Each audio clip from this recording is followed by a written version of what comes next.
Area perbukitan di Agam, Sumatera Barat longsor. Satu orang meninggal dunia. Longsor kembali terjadi saat warga sedang mengevakuasi korban.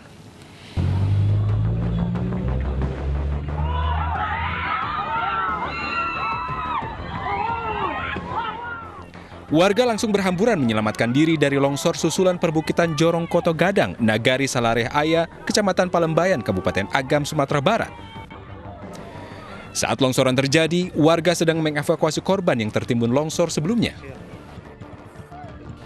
Volume longsor kedua yang lebih besar dari longsor sebelumnya mengakibatkan korban semakin tertimbun.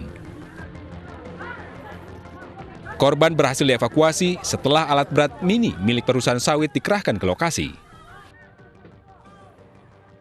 Saat ditemukan, korban masih hidup. Namun korban akhirnya meninggal dunia dalam perjalanan ke rumah sakit. Warga setempat berharap kejadian ini mendapatkan perhatian, sebab di lokasi tersebut kerap luput dari perhatian pemerintah. Dari Agam, Sumatera Barat, Wahyu Sikumbang, iNews melaporkan. Pemirsa, seorang wanita tertabrak kereta api usai asik berselfie di tengah rel kereta. Korban sempat dilarikan ke rumah sakit, namun akhirnya meninggal dunia dalam perjalanan.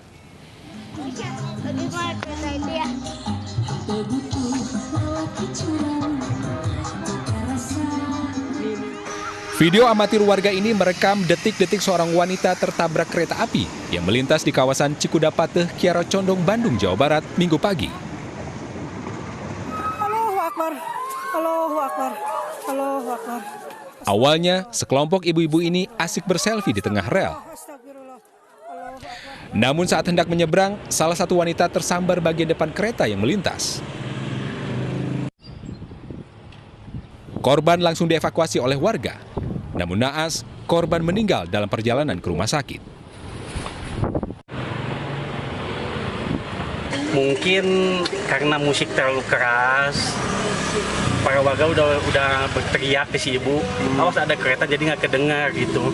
Pas dia mau nyebrang pulang, kereta udah dekat, akhirnya ya kena kereta itu. Sangat disayangkan, masih banyak warga yang kerap beraktivitas di lokasi yang bukan peruntukannya. Padahal, rel, jembatan, dan terowongan kereta api merupakan lokasi yang terlarang bagi aktivitas warga. Dari Bandung, Jawa Barat, Ervan David, iNews melaporkan. Sementara itu, sejumlah bocah tenggelam di sungai ketika asik berenang sambil mencari ikan di Kabupaten Ponorogo, Jawa Timur. Satu anak ditemukan meninggal dunia.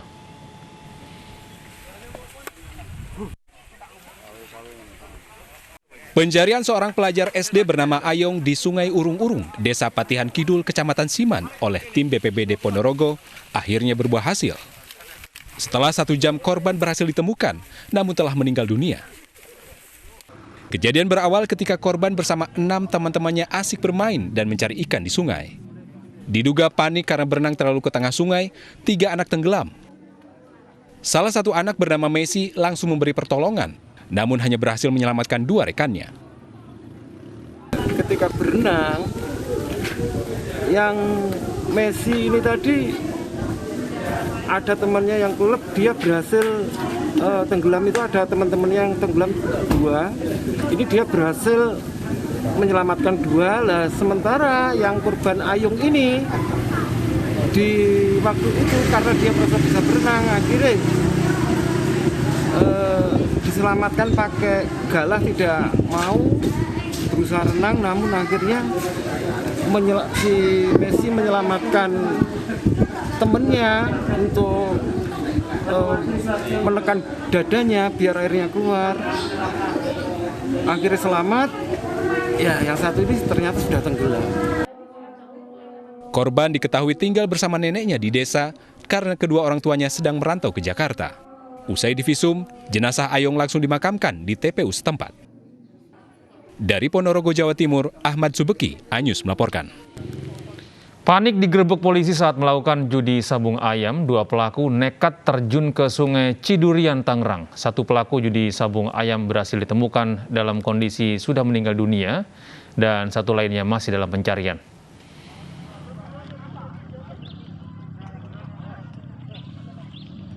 Setelah 2 hari pencarian, 1 dari 2 pelaku judi sabung ayam akhirnya ditemukan tim SAR gabungan dalam kondisi meninggal dunia pada Senin sore.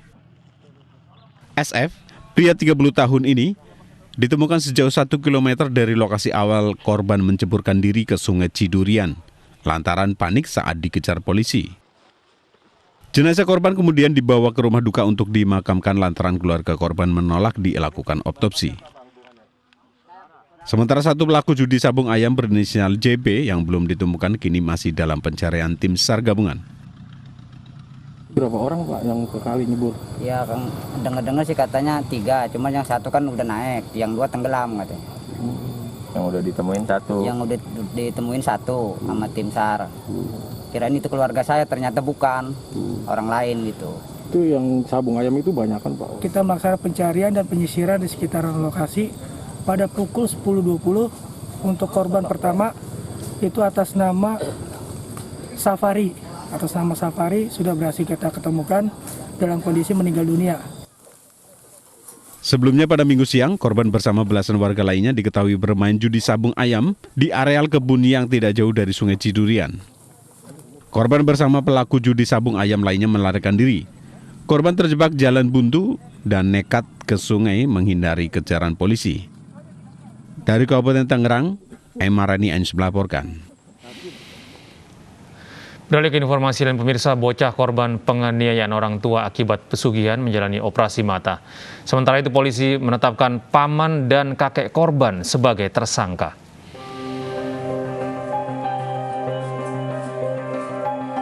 Bocah korban penganiayaan yang mengalami luka di mata kanan menjalani operasi mata di Rumah Sakit Umum Daerah Syekh Yusuf, Kabupaten Goa, Sulawesi Selatan. Korban mengalami luka robek 360 derajat pada matanya akibat penganiayaan yang dilakukan oleh orang tua kandungnya untuk pesugihan. Dan alhamdulillah kita dapat korneanya masih bagus, utuh, tidak ada masalah.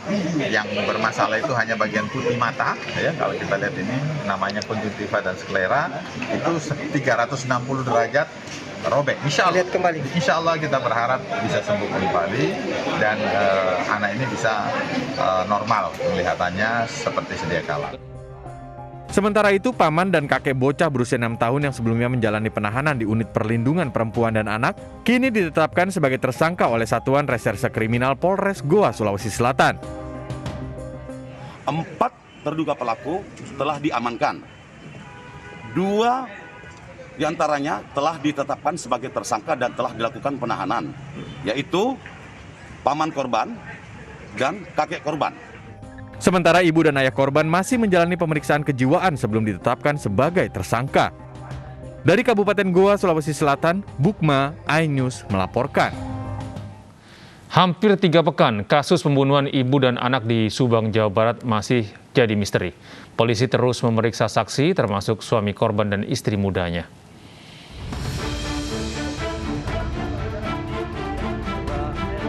Polisi masih terus mendalami kasus pembunuhan ibu dan anak yang jenazahnya ditemukan di bagasi mobil pada 18 Agustus lalu. 25 saksi diperiksa polisi, namun belum ada titik terang siapa pelaku pembunuhan. Senin siang polisi kembali memeriksa suami korban Yosef dan istri mudanya Mimin. Keduanya juga sudah menjalani pemeriksaan psikologis.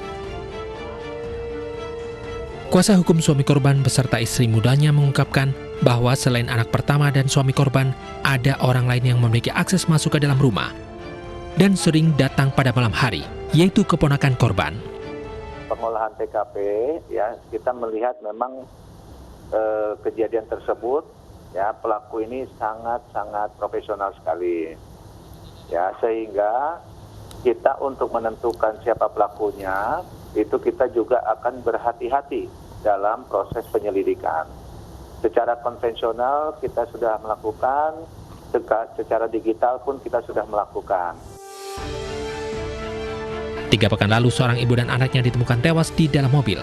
Kasus ini terungkap setelah suami korban melaporkan ke kepala desa setempat yang kemudian meneruskan laporan ke polisi. Hasil penyelidikan di TKP terungkap tidak ada barang yang hilang dan tak ada satupun bagian rumah korban yang rusak. Polisi menduga pelaku pembunuhan adalah orang yang sudah dikenal korban. Tim Liputan iNews melaporkan.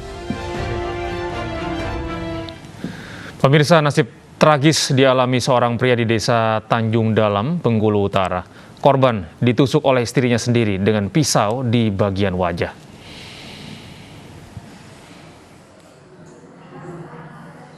Pria berusia 41 tahun ini harus menjalani perawatan di rumah sakit setelah kritis akibat penusukan yang ia alami.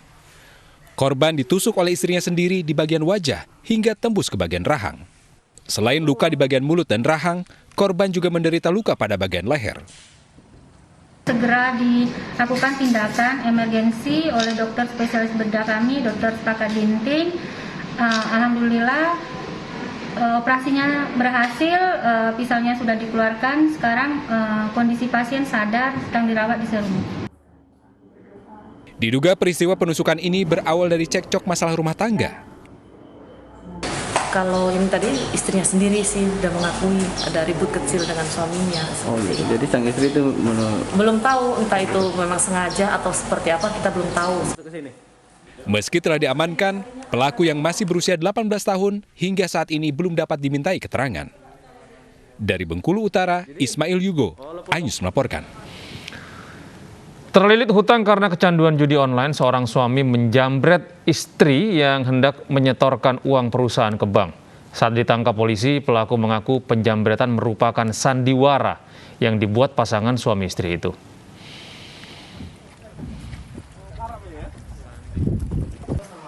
Setelah adanya laporan penjambretan yang dialami kasir sebuah perusahaan di kawasan Batu Ampar, Batam, polisi Satreskrim Polresta Barelang menangkap 2 pelaku penjambretan. Saat polisi meringkus 2 pelaku penjambretan di sebuah resort di kawasan Barelang, Batam, Kepulauan Riau, polisi dibuat terkejut karena salah satu pelaku merupakan suami korban penjambretan. Pura-pura dijambret. Kenapa ada keinginan seperti itu? Karena kami banyak hutang, Bu, banyak tanggungan. Kenapa bisa banyak hutang? Ada sebagian main judi online, Bu. Judi? Ya. Istrimu main judi juga? Nggak ada, Bu. Saat penyelidikan, polisi menemukan banyak keganjilan dari laporan yang dibuat korban penjambretan Eka Susanti. Dalam laporannya, Eka Susanti mengatakan tas berisi uang perusahaan sebesar 105 juta rupiah dirampas penjambret bermotor. Yang bersangkutan dijambret oleh orang tak dikenal di sekitaran Batu Ampar. Tetapi setelah diadakan penyelidikan oleh anggota, ditemukan bahwa pelaku jambret tersebut adalah suaminya. Untuk menghilangkan jejak, uang senilai 105 juta rupiah langsung ditukarkan pelaku. Saat ini polisi masih memeriksa ketiganya di unit Jatara Satreskrim Polresta Barelang. Dari Batam, Kepulauan Riau, Gusti Yanosa, iNews melaporkan. Seorang guru sekolah dasar di Kabupaten Rokan Hulu, Riau membunuh suaminya. Pelaku kesal karena sering dipukuli dan dituduh selingkuh.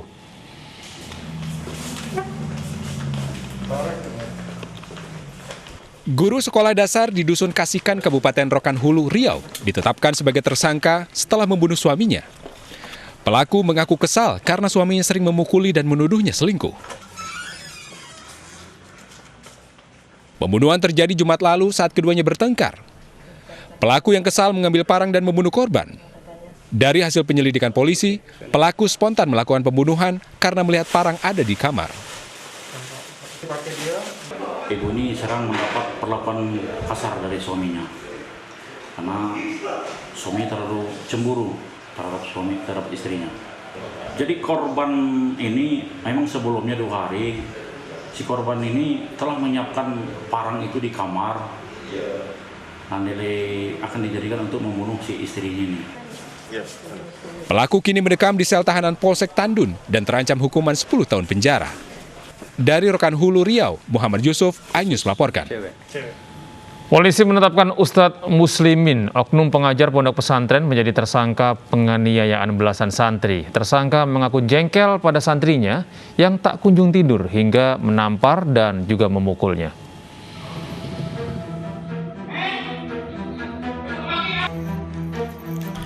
Video santri yang mendapatkan perlakuan kasar viral di media sosial.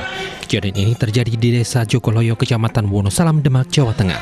Dalam video, oknum pengajar menampar dan meninju belasan santri yang masih berusia belasan tahun.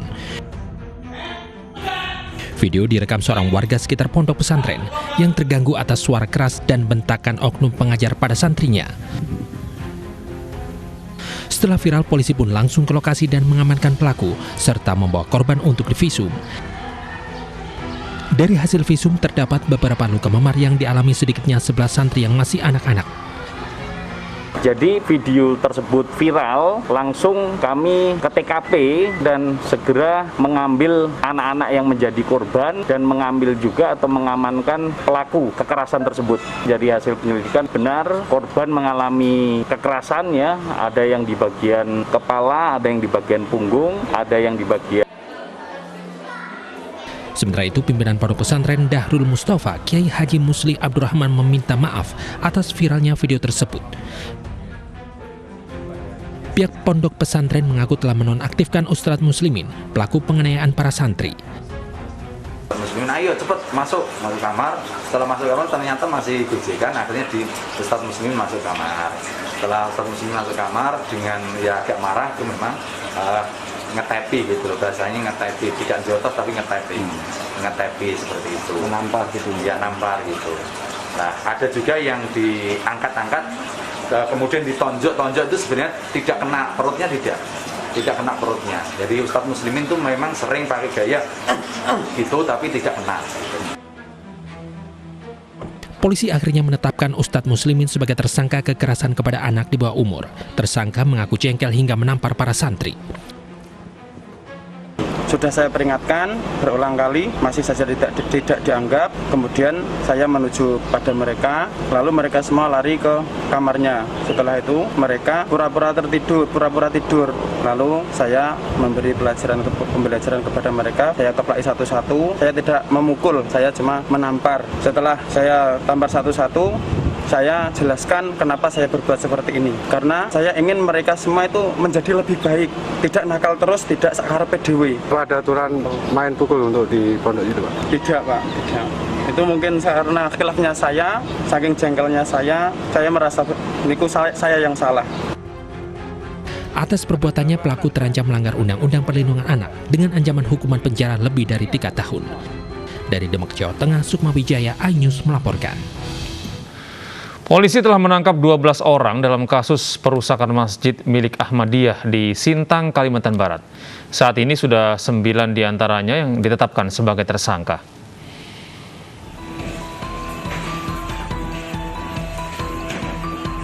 Polisi telah menangkap 12 orang dalam kasus perusakan Masjid Miftahul Huda milik Jemaah Ahmadiyah di Desa Balai Harapan, Kecamatan Tempunak, Kabupaten Sintang, Kalimantan Barat 3 September lalu.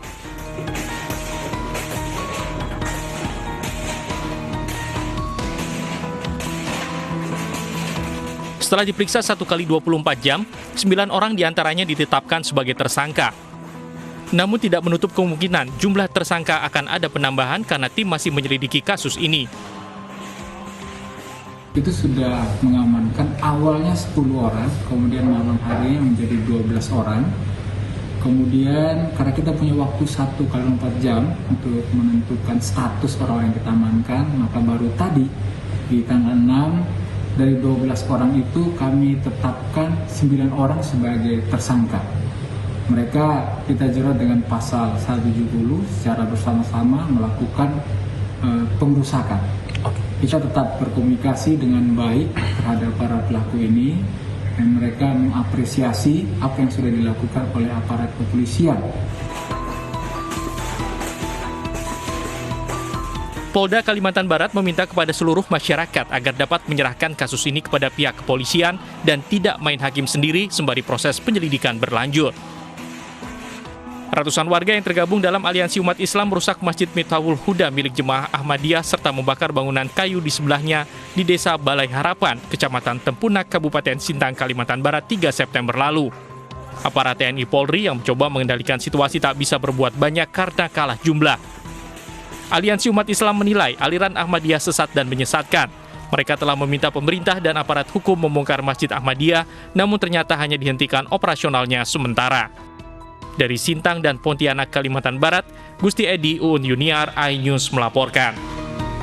2 remaja terekam kamera pengawas saat mencuri uang kotak amal di Masjid Raya Ikhlas Ar-Rahman, Kayu Aru, Solok, Sumatera Barat. Para pelaku yang beraksi tanpa busana lengkap itu viral di media sosial.